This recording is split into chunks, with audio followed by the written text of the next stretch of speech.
There were a few murmurs on Facebook that people are missing Arnab Goswami and the big debate. So we thought we'll step in.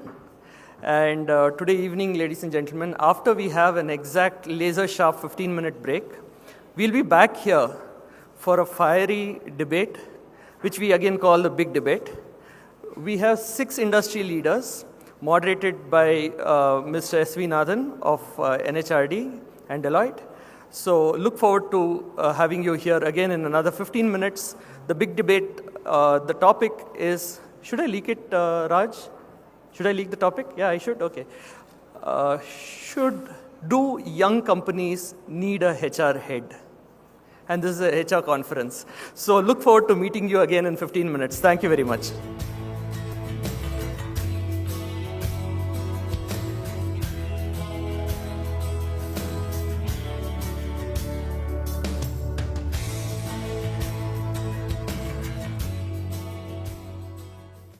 May I request Mr. S.V. Nathan, our General Secretary of the National Chapter, to take over the proceedings, please. Nathan, sir, over to you.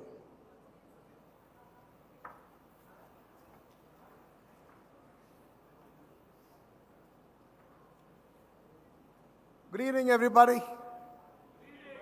Thank you. We've got, at least I heard some 4 voices, and that's very encouraging. Thank you. So, just in some random order, I'm just going to call out some names and request them to come onto the stage. We have Mr. Anand Bhaskar, founder and CEO, Planet Ganges. He has been the CHRO of Sapient for over 25 years, done the CHRO job, and now he's the guy who's crossed the fence. He's going to be speaking for the motion which says, young companies do not need an HR head. I mean, just imagine this guy.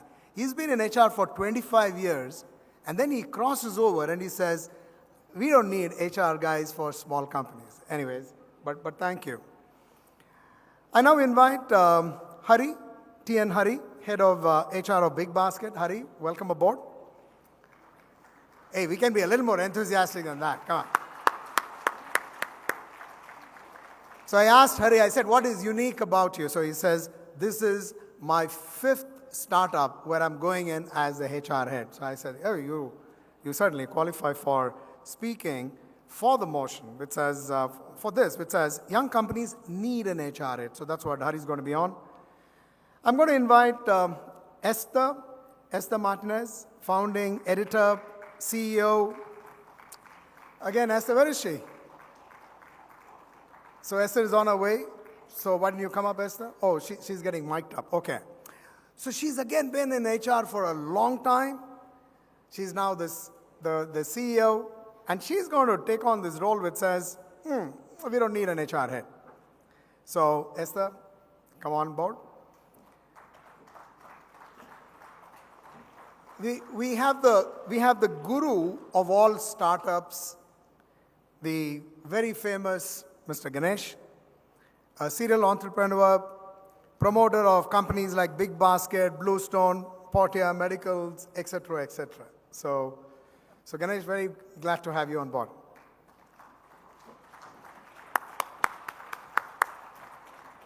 We also have, I'm requesting Mr. Jebi Cherian, Chairman and Chief Strategy Officer of Bluebird, to come on. And he's a really big guy. Huh? So he was earlier the managing partner of IBM Consulting, all of Southeast Asia, and he does a lot of cool things, which is even beyond all of this. And this is about giving of himself and his time to something which is very, very elevating, something what was referred to earlier by Swamiji. And so more of that perhaps later. And then we really have a very, very famous gentleman who has been the promoter for over 25 years. He's really a big guy. So Ravi, there's a pun intended there. So this is Ravi Gururaj. Who doesn't know him? He's the founder and CEO of QuickPod. Welcome. He's also the promoter. He's also the founder and CEO of QuickPod. So we have everybody in place. And I need to get mic'd up as well, or even if you can give me just a hand mic, that'll be fine.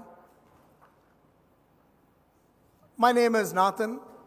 It's a very, very short name. My original name, if you're all ready, Mannargudi Naganatha Subramanya Vaidyanatha Iyer. Just call me Nathan, it's so much more easier. Bala, where is he? Oh, there you are.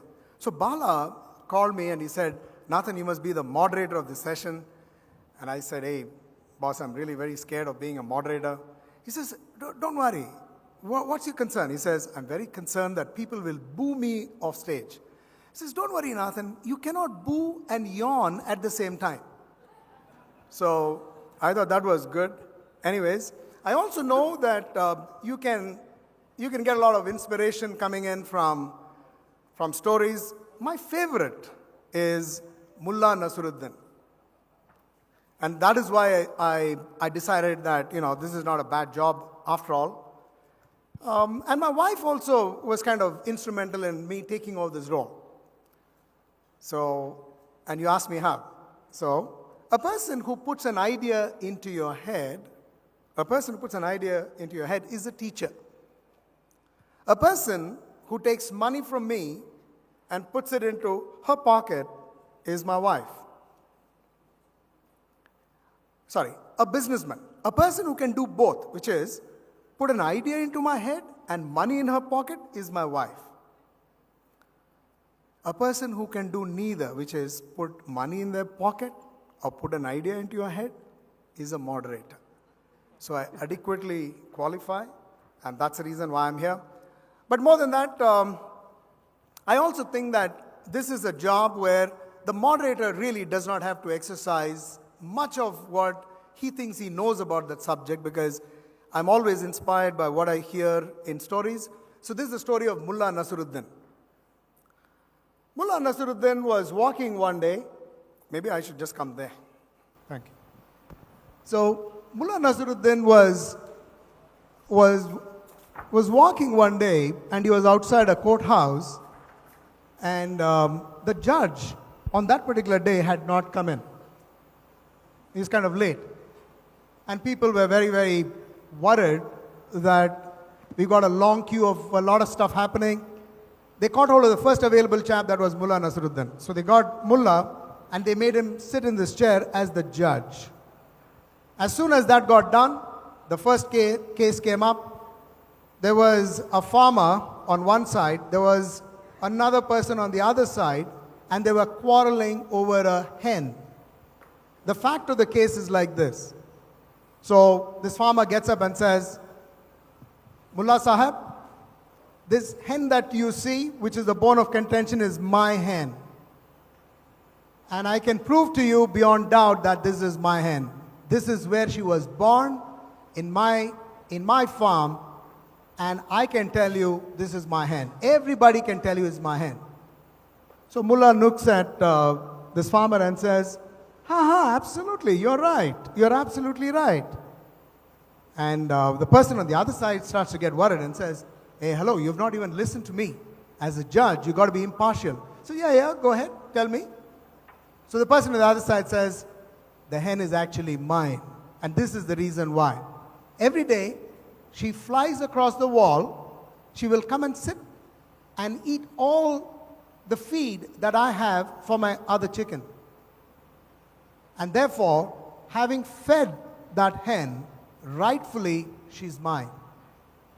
And Mullah looked at this farmer and said, yeah, you're absolutely right. You're absolutely right. Now, there was this court gumasta. This is the guy, and he's trying to keep everybody honest out here. He looks at Mullah and says, hey, Mullah, you cannot do this. You got to say either you are right or you are right. You cannot say this to both. And Mullah looks at that court jester and says, Bhai, you are also right. So, having established my credentials as a moderator, let me dive straight in and tell you a little bit about the subject to hand today. So what we have is, our topic for debate is, startups don't need an HR head. That's pretty much where it is. India ranks in the world as the land of the fastest growing base of startups, features in the first 5 largest startup communities in the world. I'm told it's actually number 4. 4,200 young entrepreneurs working overtime to make these ideas blossom into business. Exponential growth, NASSCOM says over 40% in the year 2015. For new ventures, it means that there is a little bit of preparation that is required. The difference between creating a culture in organizations or becoming completely bogged down in the operations of the day-to-day stuff that happens in companies as they grow. So we have a few things for the motion. For the motion, we have things like, why should I do all this stuff? I think you've got people on either side going to do this, so I'm going to spare you from listening to all of this stuff. But basically, we are debating this about, do we really need an HR head for a small organization? Do we really need this? So that is pretty much what we have. And what we will have today as the first speaker, and the way this will go is, there'll be about 3 to 4 minutes for the motion, which says young companies do not need this. And then after 3 to 4 minutes, and I'll go by my watch, and as soon as that is done, we will allow for some person on the other side to do a rebuttal. So there is, somebody will say, no, I don't think that is right. And I'll tell you the format of how that's got to be done also in a moment. Then it then springs back to you, and that's how this will move up and down. I have made a very special request to all the people on the dais that you've got to be both evocative and provocative as well. Just imagine that these are the guys that you got to run them down to the ground. I'm talking to all of you guys, and your job is to return the favor. So that's all that we will be doing this evening. And so to kick this whole thing off, we will request Jebi. And Jebi is going to be speaking about young companies do not need an HR head. So Jebi, all yours. Thank you, Dan. Can you hear me? So actually coming to an HR conference and speaking for the motion here is almost like going to an Aam Aadmi Party conference and singing the BJP praises. Right, so with that caveat, let me start. When you look at a startup, what do you see first? It's the passion, right? The passion for redefining the rules of whatever they encounter. And you look at the passion of an HR organization or lack thereof, it's all about driving consistency of rules and adherence to specific processes. So how do the two coexist? Right, an organization which is driven by passion, which is driven by this need to redefine the rules in which they operate, with an organization that wants to adhere to rules. So I maintain that the best way to kill a passion of a startup is to hire an HR leader. So I have many HR friends, including Raj, which I doubt if he will continue to remain my friend after tonight. So I asked people, what is the role of HR? And well, they gave me this, high-funded stuff. It's about culture building, and it is about leadership and talent development. So let me take one of those, or each of that at one time. Building a culture of an organization is the ownership of the founder of an organization or the leader of the organization. You cannot outsource that. Can you hear me? Yeah. So you cannot outsource that, right? Because culture is not devoid of the execution parameters in which the organization operates. So all of these soft things about culture, about values and all of that are very important, but it is only important in the context of how the organization strategy is being implemented on the ground, right? So outsourcing the creation of the culture of an organization is like having an accounts payable clerk being made responsible for the fundraising strategy of the organization, right? Culture is owned by the founders of the organization. Now let's move on to the leadership part of it. Again, leadership and talent management and talent spotting is a line function. It is not a staff function that belongs to an HR or a finance or any of the other support functions. Because again, leadership and talent should be looked at from a context in which the markets in which the startup operates. So to ask a staff function that is sitting in the confines of a headquarters to be looking at the kind of talent that the organization needs is again kind of like having your accounts payable clerk look at the fundraising strategy. So is HR important? Now, I'm not demeaning the activities that today we bucket under this heading called HR, which is recruitment and employee engagement and compensation and rewards and benefits and all of that.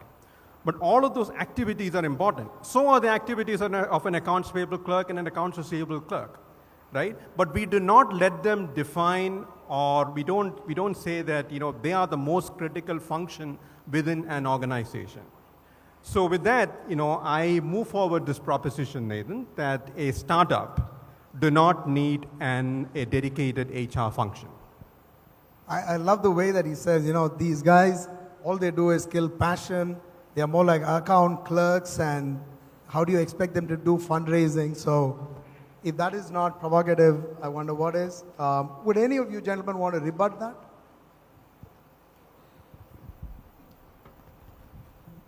So I think, I'd start off by saying, one, we should not confuse small with startup, right?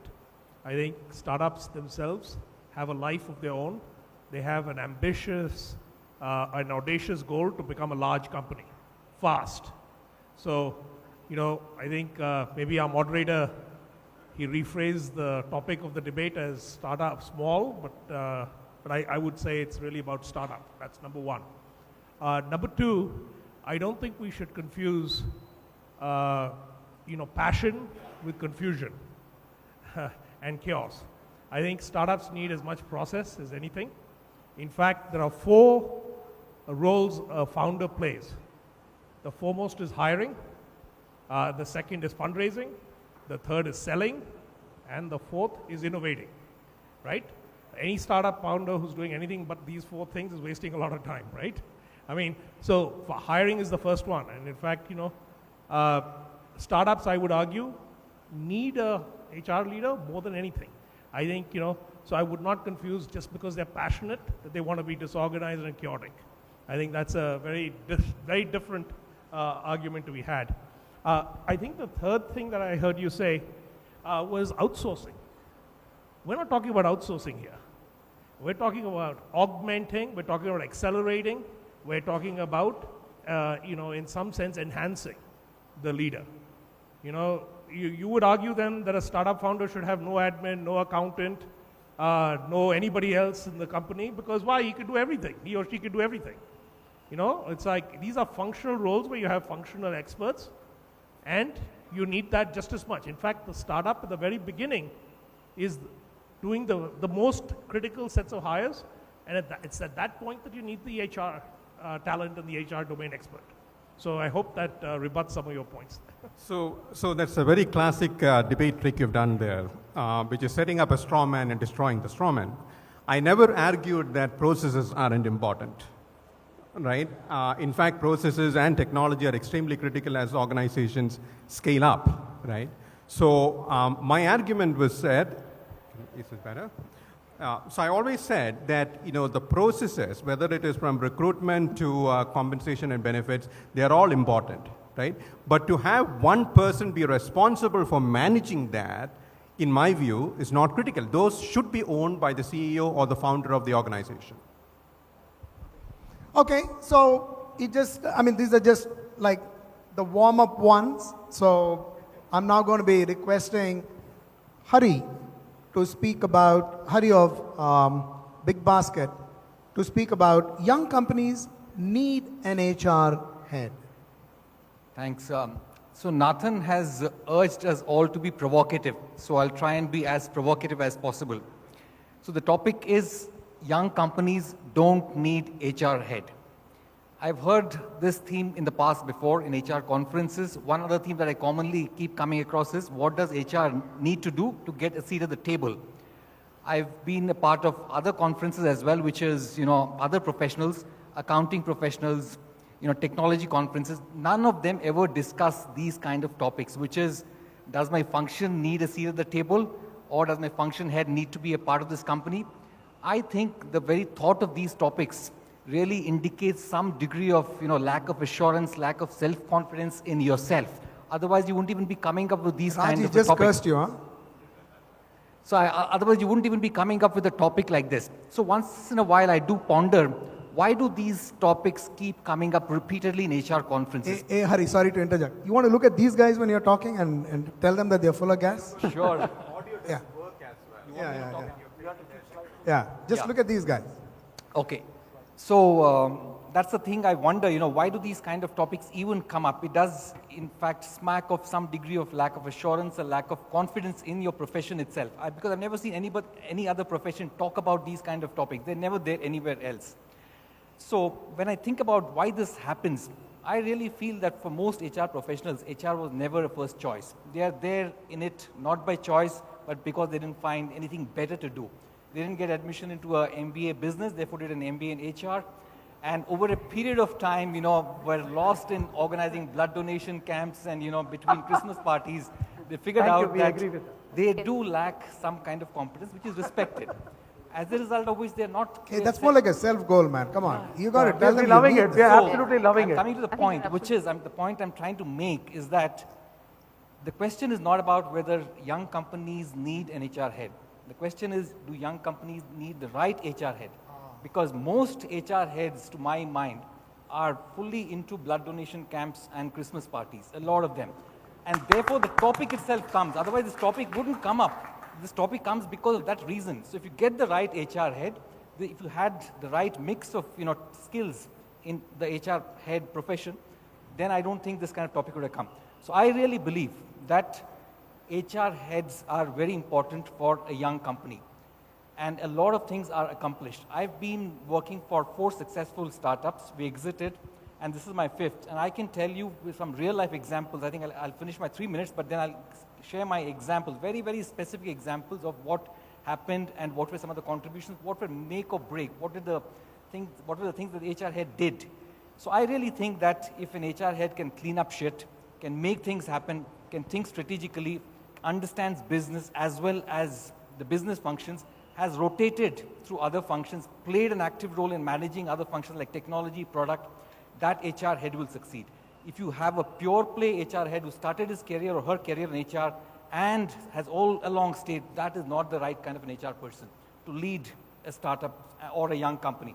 And because you find mostly such HR heads, this question itself arises. Otherwise, this question itself wouldn't. So, Hari, you say young companies read the right HR head. So, anyways, anybody out to rebut that?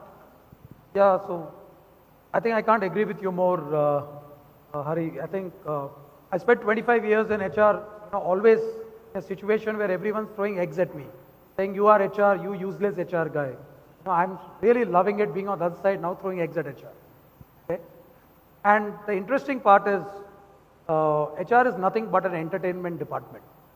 Okay? It's not engagement. There's no employee engagement. So this is what you've been doing for 25 years. Okay, continue. Good one. So HR is doing nothing but entertainment. You got to do employee engagement. I think that's not there. This is the only function, interestingly, the only function that is justifying its existence all throughout. Look at this debate topic today. Everyone is saying, hey, young startups need HR. Anyone else talking about young startups need marketing? Young startups need accounting? You need an accountant here, you need a financial analyst, you need a fundraising expert. Nobody is talking about that.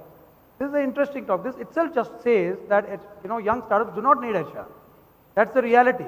Because in a startup, the person who's attracting talent is not the brand, because there's no brand. It's just the founder. Founder is the brand of the organization. He's attracting talent or she's attracting talent. There's Esther out here, there's Anandi out here. People would come work for me or work for her. They won't work for the company. They don't even know what the hell we do. They don't even know what vision we have. They believe in us. They believe in our story. That's what they come and work for. And they live for that, and their passion is entirely towards the person, and then it translates into the idea over a period of time, and then it connects. And when the idea becomes very big, probably then they start connecting to a system. And I think a founder is most equipped to actually put the system in place. And a founder wants to pick his people. The founder wants to have the right people on the team. So I think the role of The founder is crucial in hiring. I could agree that fundraising is also done by the founder. HR has no clue about fundraising. They don't even understand how business runs. And that's the biggest problem. Now, the big if that you kept quoting is if HR understood business. That's a very pertinent if. Problem is, the if doesn't exist. That's the problem. So if that if existed, probably HR would be needed. Since that if doesn't exist and we are constantly sitting out here justifying our existence, fact of the matter is, probably HR is not needed. And let's face it. So it's only looking at it as a probability, right? I mean, so you're not really fully convinced, are you? Not really. Okay. Anyway, but that should happen because for 25 years you've been in this and you've again moved over. I now request, Ganesh, you want to go next? Yeah. So he's going to say young companies need an HR head. Hey, by the way, just as to let you in, when I first said this is what you got to say, he says, but I'd like to be on the other side. So you have a guy who is completely convinced that we need an HR head. Please continue. I think the mullah is doing a good job here. No, the reason is simple. My wife Meena Ganesh was supposed to be a part of the panel. She had chosen this side. She had to urgently go to Mumbai today. So I am a backup substitute for Meena. for Meena. That's how I'm here. Okay, right. But no, I think fundamentally, a startup. I have done 18 startups. Okay, right. That means I have started, promoted 18 startups. Okay, right. So while I appreciate 25 years of entertainment experience that Anand has had, okay, right. This is okay, right. This is same years of experience with actually starting, being the employee number one, being the founder director of 18 startups. Okay, right. So I'll tell you what is the perspective that it comes from. I think we are confusing between abdicating HR function to a HR head. We are confusing between setting the direction, setting the tone, being involved in hiring your key people, all that a founder has to do. Okay, right? I've done that. Okay, right? So it's not should a founder leave everything to the HR head. That's not the topic here. But if you look at startup, I'm sure all of you have heard of this statistics. Less than 5% of the startups succeed. So to do a startup, to be a founder, you need to be really stupid because you are betting on odds of you're doing something with full passion, jumping off the cliff, when you know statistically you have only 5% chance of success. None of us would ever play a game where our chance of success are 5%. Now, when you have 5% chance of success, how do you survive? What you do is you increase your odds of success. Right? You try to see, you clutch at the straws and try to take each and every minute, minuscule steps that can help you succeed. Being a founder is tough. You have to handle everything, right? It's very tough. Startup just doesn't know where it's going to go. The market will change, the competition will change, the government will change, demonetization will come, somebody will die, someone will come.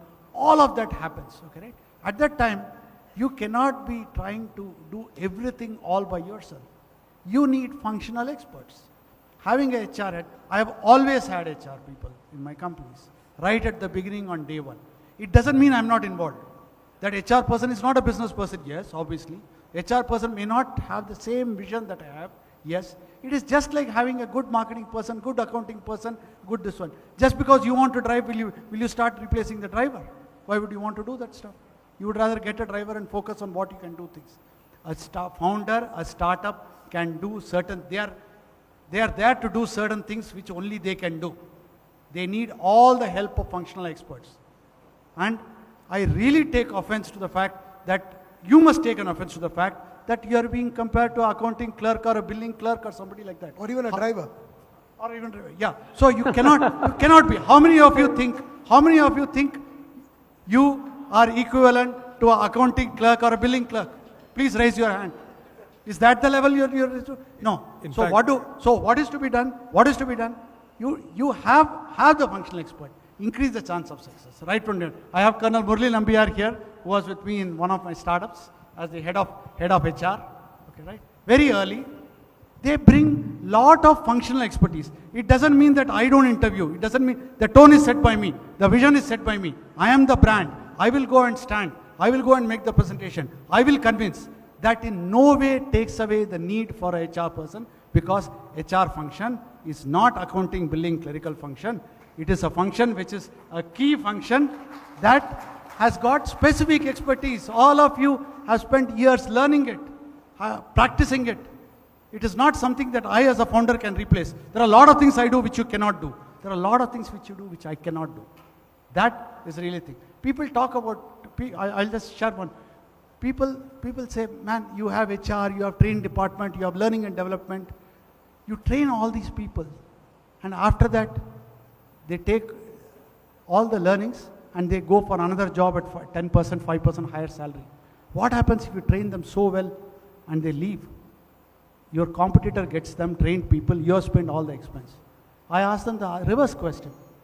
What happens if they are not trained and they stay? Okay, which is worse? Which one would you like to have? Somebody who is not trained and staying with you, or take the risk of training him and of leaving? So I absolutely feel you need the HR people. It doesn't mean the CEO is outsourcing or abdicating the responsibility, or the founder is abdicating responsibility. And you need to be involved, but without it, you are significant.